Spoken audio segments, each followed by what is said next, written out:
ছোট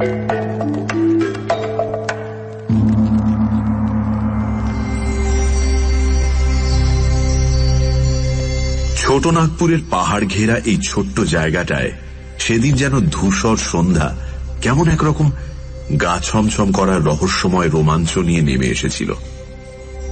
এমনটা অন্যদিন হয় না। অন্যদিনও এই সময় ধূর্যটিবাবু সর্বাঙ্গে গরম চাদর জড়িয়ে, হাতে দস্তানা পরে, টাক মাথার উপর মাংকি ক্যাপ চাপিয়ে লাঠি ঠুকঠুক করে এসে বসেন। এখন সবে অক্টোবরের মাঝামাঝি, শীত পড়েনি, পড়ব করছে। এখনই ওই কচি শীতের বিরুদ্ধেই ধূর্যটিবাবুর এই রণসাজ। তার এই শীতবস্ত্রের বর্ম দেখে মহিতোষ মজুমদারের স্ত্রী হাসেন, কিন্তু যাকে নিয়ে হাসি ঠাট্টা তিনি তার কোনো লজ্জা সংকোচ নেই।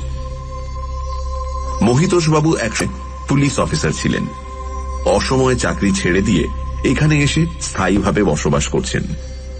তার পুলিশি জীবনের নানা ঘটনা শুনতে ধূর্যটিবাবু ভালোবাসেন। সেই লোভে এই কদিন ধরে রোজ সন্ধেবেলা উনি এখানে আসেন। কেন যে মহিতোষবাবু পুলিশের চাকরির মতো লোভনীয় কাজ রিটায়ার করার আগেই ছেড়ে দিয়েছিলেন, সে কথা একমাত্র বাড়ির লোক ছাড়া আর কাউকে বলেননি। কেননা বললেও তা কেউ বিশ্বাস করবে না। শুধু চাকরি ছাড়াই নয়, একেবারে দেশ ছাড়া হতে হয়েছিল। এখানে উনি এসেছেন মাস 6 হল।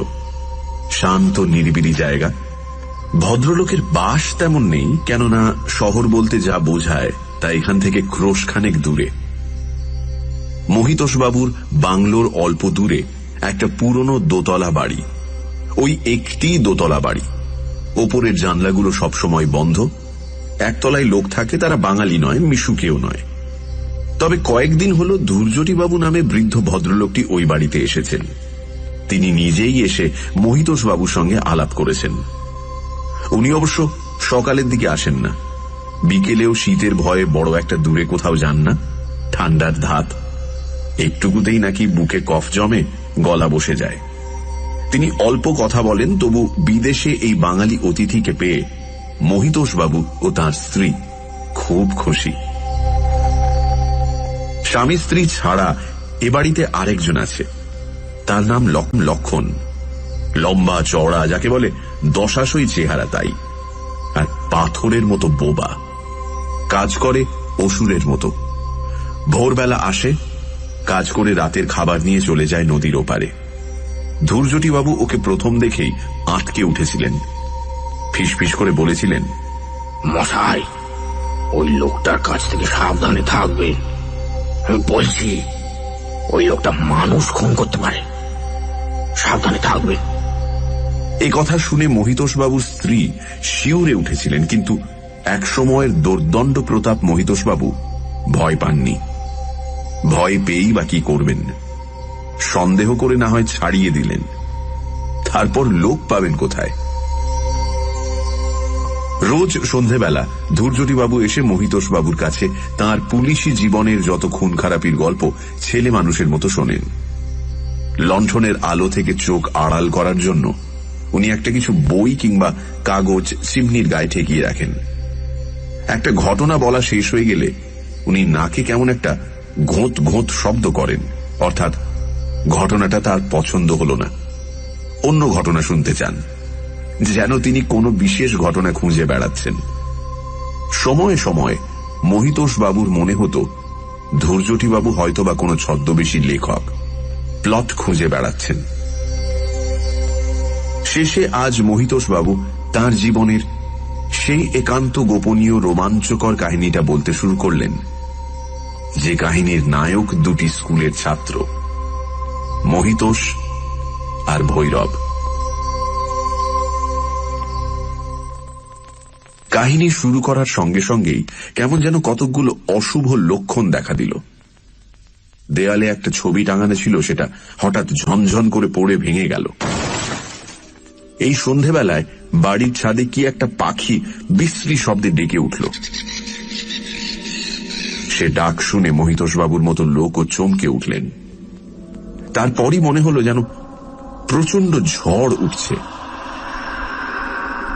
তিনি জানলার কাছে গিয়ে দাঁড়ালেন, কিন্তু কালি ঢালা অন্ধকার আকাশ ছাড়া ঝড়ের কোনো লক্ষণই দেখতে পেলেন না। এসব কি হচ্ছে?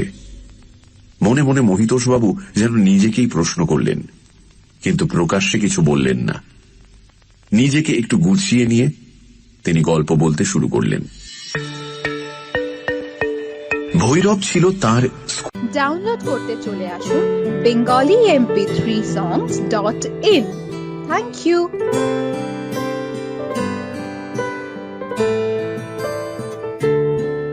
স্কুলের বন্ধু, একই সঙ্গে পড়তেন তারা। কতই বা বয়স হবে তখন, 13-14। ভৈরব ছিল একটু অদ্ভুত প্রকৃতির।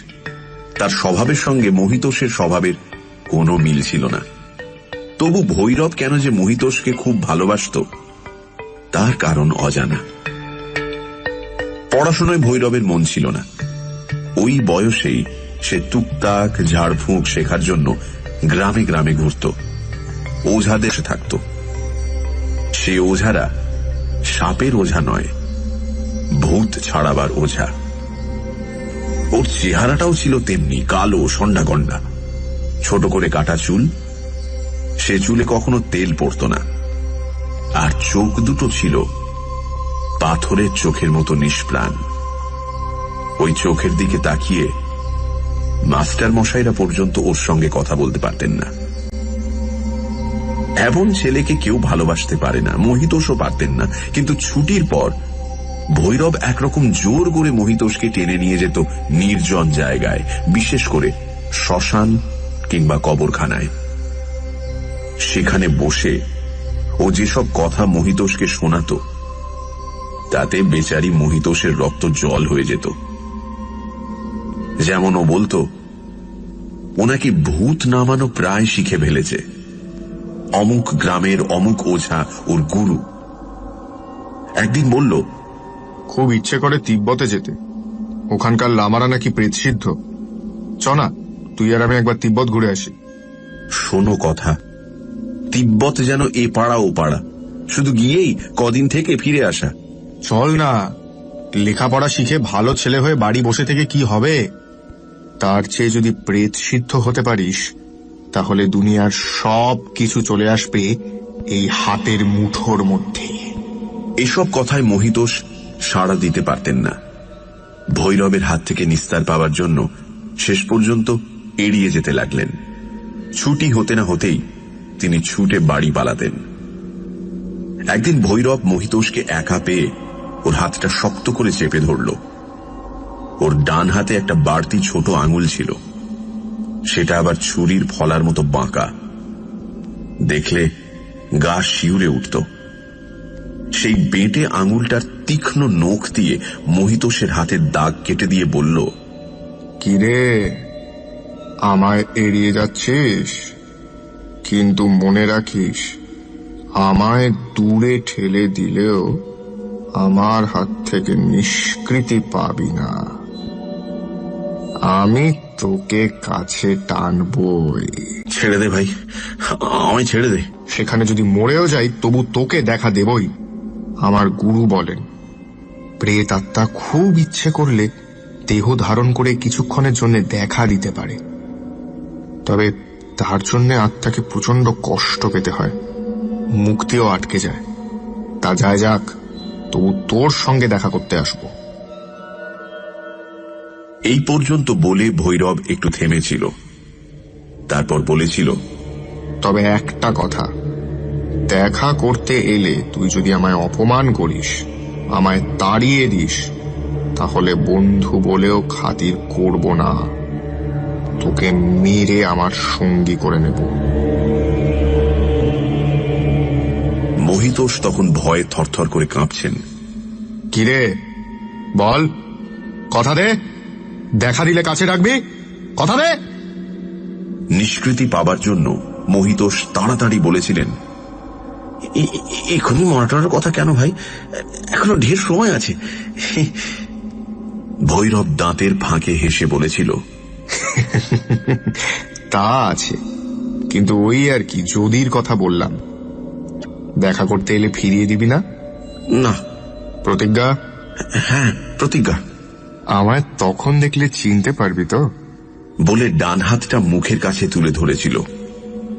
অমনি ওর ওই খুদে আঙুলটা তির করে কাঁপতে লেগেছিল, আর কপালের বাঁ দিকে এই কাটা দাগ। মনে থাকবে? হ্যাঁ ভাই, থাকবে, খুব থাকবে বলে কোন রকমে পালিয়ে এসেছিলেন মহিতোষ। এরপর হঠাৎই একদিন ভৈরব বাড়ি থেকে নিরুদ্দেশ, আর তার খোঁজ পাওয়া গেল না। হঠাৎ ঘরের মধ্যে একরকম ছুটেই ঢুকলেন মহিতোষবাবুর স্ত্রী। তার মুখে চোখে ভয়ের ছাপ। ওগো শুনছো? ছাদে কিসের শব্দ? মহিতোষবাবুও চমকে উঠলেন। ছাদে শব্দ? হ্যাঁ, শোনো। মহিতোষবাবু কান পাতলেন। খুব মৃদু একটা শব্দ, কে যেন ছাদে ঘুরে বেড়াচ্ছে। মহিতোষবাবু ঘর থেকে বেরিয়ে এসে অন্ধকারে ছাদের দিকে তাকিয়ে চেঁচিয়ে উঠলেন, ছাদে কে? উত্তর পেলেন না। শব্দটা থেমে গেল। একটু পরে লক্ষণ এসে দাঁড়ালো। সে জানালো ছাদে একটা খারাপ ধরনের পাখি বসেছিল, সেটাকে ও তাড়াতে গিয়েছিল। তবু ভালো। পরক্ষণেই মহিতোষবাবু ভাবেন, তাই বা কেন এতদিন পর হঠাৎ খারাপ পাখি কোথা থেকে এলো? এত যে কাণ্ড হচ্ছে, পরম ধৈর্যবান শ্রোতাটির মধ্যে কিন্তু কোনো চাঞ্চল্য নেই। সেই যে অন্ধকারে মুখ আড়াল করে গল্প শুনে যাচ্ছিলেন, টু শব্দটি নেই। বোধহয় ঘটনাটা তার ভালোই লাগছে।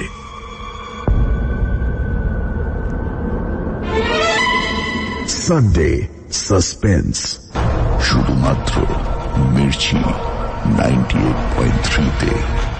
গল্পের পরবর্তী অংশ ব্রেকের পর। সানডে সাসপেন্সে আমরা বিভিন্ন ধরনের সাসপেন্সের গল্প প্রচার করে থাকি। ভূত, গোয়েন্দা, অলৌকিক ইত্যাদি। ভূতের গল্পে অনেক সময় আমরা দেখেছি সেখানে ব্ল্যাক ম্যাজিক, দেবদেবী, ঝাড়ফুঁক, তন্ত্রমন্ত্র ইত্যাদির উল্লেখ থাকে। গল্পের লেখক রোমাঞ্চকর আবহাওয়া বা প্লট তৈরির খাতিরেই এগুলো ব্যবহার করে থাকেন, কোন রকম কুসংস্কার বা অযৌক্তিক ভীতিকে প্রশ্রয় দেবার জন্য নয়। আমরা আশা করব সানডে সাসপেন্সের শ্রোতারাও সংস্কার মুক্ত হয়ে খোলা মনে গল্প শোনার আনন্দেই এই গল্পগুলি গ্রহণ করবেন। সানডে সাসপেন্সে গল্প পাঠের ব্যাপারে আমরা লেখক, লেখক পরিবার, প্রকাশকদের সম্পূর্ণ সহযোগিতা পেয়েছি। কিছু ক্ষেত্রে আমরা লেখক বা গল্পের স্বত্বাধিকারীর সঙ্গে যোগাযোগ করতে পারিনি। গল্প শুনে তারা যদি আমাদের সঙ্গে যোগাযোগ করতে চান, তাহলে আমাদের ইমেল করতে পারেন sunday@radiomirchi.com-এ, অথবা সরাসরি যোগাযোগ করতে পারেন রেডিও মির্চির সঙ্গে আমাদের ঠিকানায়, শান্তিনিকেতন বিল্ডিং, 8 নম্বর কেম্যাক স্ট্রিট, কলকাতা 17।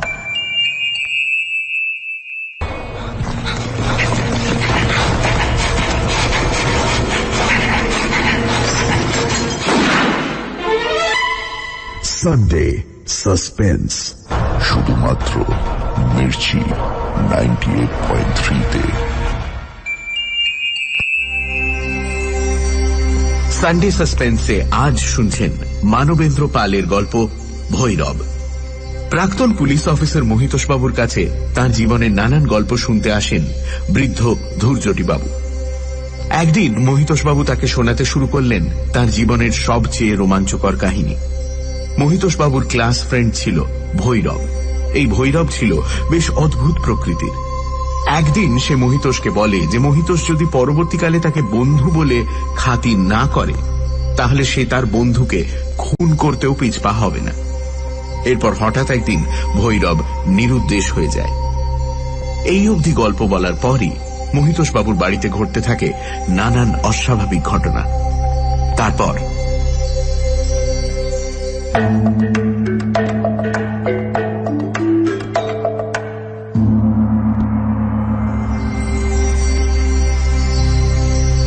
মহিতোষবাবু আবার তার কাহিনী শুরু করলেন। তারপর অনেকগুলো বছর কেটে গেছে। ভৈরবের কথা তিনি ভুলেই গিয়েছিলেন। তখন তিনি কলকাতার কাছাকাছি এক জায়গার থানার ওসি। একদিন একটা মার্ডার কেস এলো। মহিতোষবাবু লাশ দেখলেন। প্রবল আক্রোশে কেউ লোকটিকে একেবারে ক্ষতবিক্ষত করে দিয়েছে। এমন তো কত লাশই দেখেছেন তিনি, কিন্তু কেন যে এই মৃতদেহটা দেখে থমকে গিয়েছিলেন তা বুঝতে একটু সময় লেগেছিল। মৃতের বয়স বছর 52-53, কালো কুচকুচে রং, এই বয়সেও পেশল চেহারা, নাক থ্যাবড়া, মুখটা যেন চেনা চেনা লাগলো। তারপর ডান হাতে 6টা আঙুল দেখেই মহিতোষবাবু চমকে উঠেছিলেন। এই আঙুলটা আবার ছুরির ফলার মতো বাঁকা। কপালে রক্তটা মোছত। হুকুম দিয়েছিলেন একজন কনস্টেবলকে। রক্তের ছোপ মুছে ফেলতেই দেখা গেল কাটা দাগ। বুঝতে বাকি রইল না এ তাঁর সেই ছোটবেলাকার ক্লাস ফ্রেন্ড ভৈরব। জানা গেল ও নাকি এ অঞ্চলের এক কুখ্যাত সমাজবিরোধী।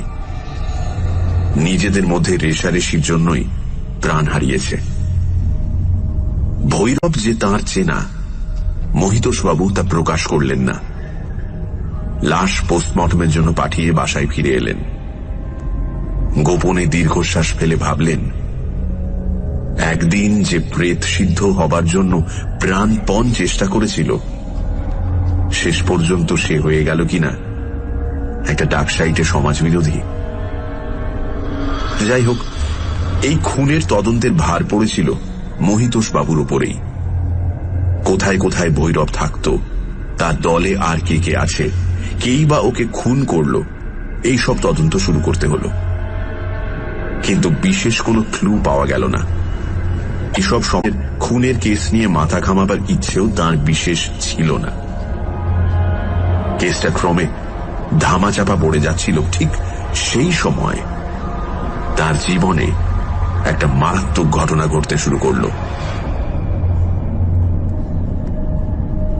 একদিন রাত বেশ গভীর। নিস্তব্ধ অঞ্চলটা। মনে হলো কে যেন দরজায় টোকা দিচ্ছে। ঘুম ভেঙে গেল মহিতোষবাবুর, কিন্তু আর কিছু শোনা গেল না।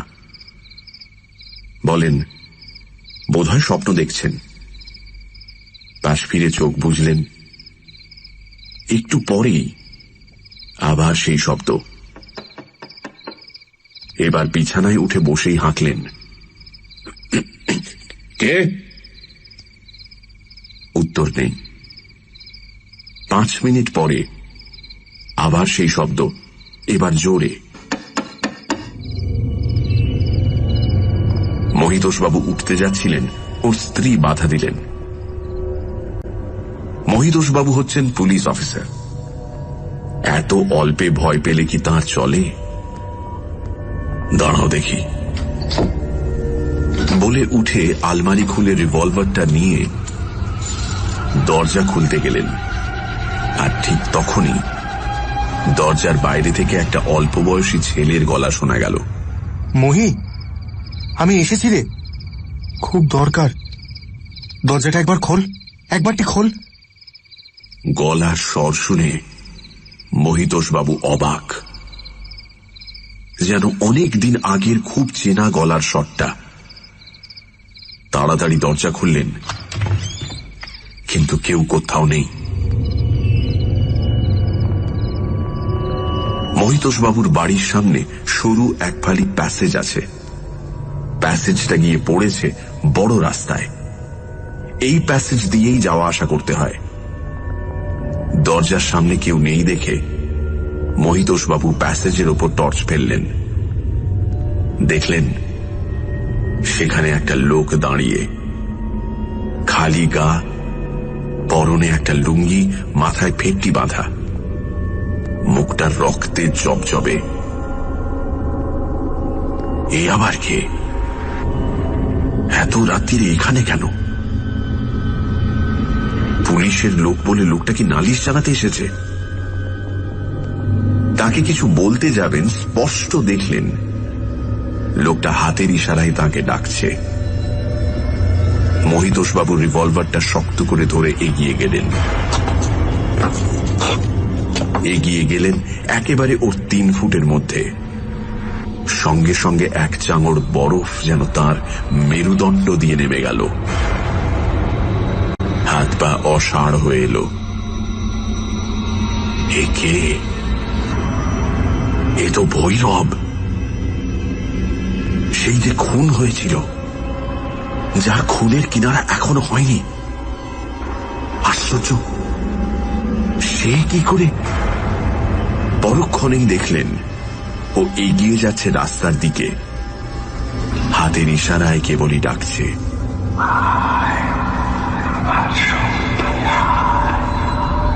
মন্ত্রমুগ্ধের মতো তিনি ওর পেছন পেছন চললেন। ও গলি থেকে পথে নামল। রাস্তা নির্জন, অন্ধকার।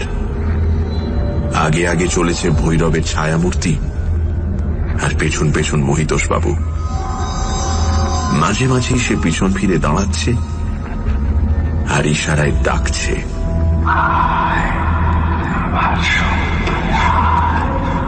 ও কোথায় কি উদ্দেশ্যে ডেকে নিয়ে যাচ্ছে কে জানে। মহিতোষবাবু চলেছেন তো চলেছেনই। একটা কথাই শুধু ওর মনে পড়ছে, দরজা ঠেলবার সময় ছোট ছেলের গলায় ভৈরব বলেছিল, খুব দরকার। কিসের দরকার? তবে কি ও ওর খুনির কাছে নিয়ে যেতে চায়? এই কথা মনে হতেই মহিতোষবাবু খুব ভয় পেলেন। এভাবে একা যাওয়া তার উচিত নয়।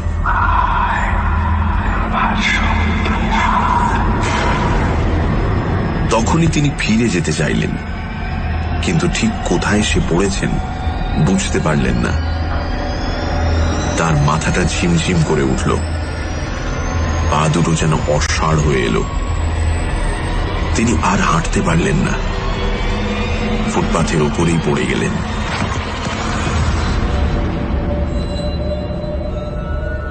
জ্ঞান ফিরে এলো ভোরবেলায়। তখন একটা ট্যাক্সি নিয়ে বাড়ি ফিরে এলেন। এই পর্যন্ত বলে মহিতোষবাবু থামলেন। ধৈর্যটিবাবু সেই যে শীতের ভয়ে অন্ধকারে মুখ লুকিয়ে গুটিসুটি আধশোয়া হয়েছিলেন, তেমনি রয়েছেন। কোনো সাড়া শব্দ নেই। ঘরের মধ্যে কেমন একটা অস্বস্তিকর হাওয়া থমথম করছে। বাইরে কতগুলো কুকুর কেন যে এই বাড়িটা লক্ষ্য করেই ক্রমাগত ঘেউ ঘেউ করতে লাগলো, কে জানে। ঘরে এই মুহূর্তে মহিতোষবাবু আর ধৈর্যটিবাবু ছাড়া অন্য কেউ নেই। তবে কেন কুকুরগুলো? না, ঘরে আরো একজন কখন নিঃশব্দে এসে দরজার চৌকাঠে দাঁড়িয়ে মহিতোষবাবুর কথা শুনছে, কেউ তা খেয়াল করেনি। কে? কে? ও, লক্ষণ। মহিতোষবাবু যেন হাঁপ ছেড়ে বাঁচলেন। লক্ষণ কোনো উত্তর দিল না। দৈত্যের মতো বিরাট চেহারা নিয়ে ধূপ ধূপ করে পায়ের শব্দ তুলে জানলাগুলো বন্ধ করে দিয়ে ভেতরে চলে গেল।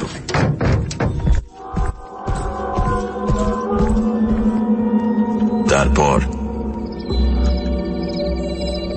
মশাই ঘুমিয়ে পড়লেন নাকি? হ্যাঁ, বলে যান, থামবেন না। মুখ না তুলেই কফ জড়ানো স্বরে সংক্ষিপ্ত উত্তর দিলেন ধৈর্যটিবাবু। তারপর থেকে প্রায় রাত দুপুরে দরজার শব্দ। মহিতোষবাবুকে উঠতে হতো। দেখতেন দরজার বাইরে ভৈরব দাঁড়িয়ে। একদিন বিরক্ত হয়ে মুখের উপর দরজা বন্ধ করে দিতে গিয়েছিলেন। উফ, ভৈরবের সে কি রাগ, সে কি দৃষ্টি! চোখ দুটো যেন হলদে বোতামের মতো অভিব্যক্তি শূন্য, অথচ ভয়ঙ্কর।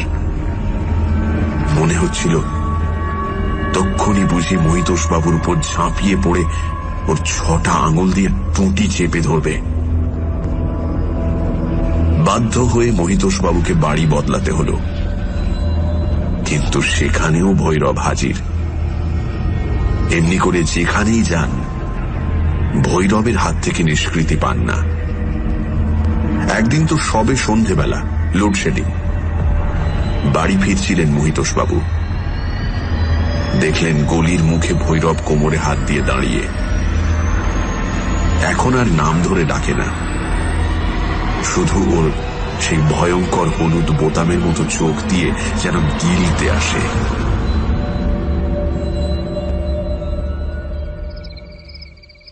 তাই শেষ পর্যন্ত বলতে পারেন একেবারে দেশ ছেড়ে পালিয়ে এসেছি।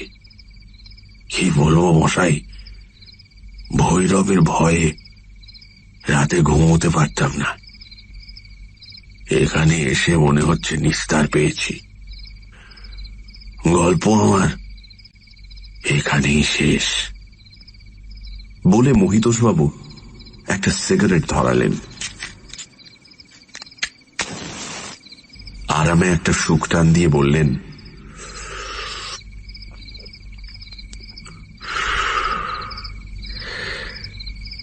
এসব কথা কাউকে বলিনি, বলতেও চাই না। বললে কেউ বিশ্বাস করবে না। নেহাত আপনি। কথা শেষ হল না মহিতোষবাবুর। তার মনে হল ঘরটা যেন হঠাৎ কুয়াশায় ভরে উঠছে। কি এত কুয়াশা কোথা থেকে এলো? জানলাগুলো তো সব বন্ধ। এমনি সময় সেই কুয়াশার মধ্যে থেকে ধ্রুবজ্যোতিবাবু নড়ে চড়ে সোজা হয়ে বসলেন। হলদে বোতামের মতো দুটো চোখ কুয়াশার ভেতরেই ধিকি ধিকি জ্বলছে। এক টানে খুলে ফেললেন হাতের দস্তানাটা। লণ্ঠনের ঘোলাটে আলোয় দেখা গেল শীর্ণ একটা হাত ক্রমশ এগিয়ে আসছে, আর সেই হাতে 6টা আঙুল।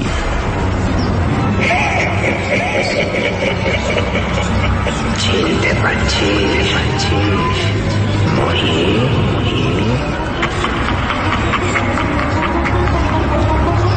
ছুরির ফলার মতো অতিরিক্ত সেই আঙুলটা কাঁপছে তীর করে। আতঙ্কে চিৎকার করে উঠতে গেলেন মহিতোষবাবু, কিন্তু কুয়াশায় দম বন্ধ হয়ে গেল।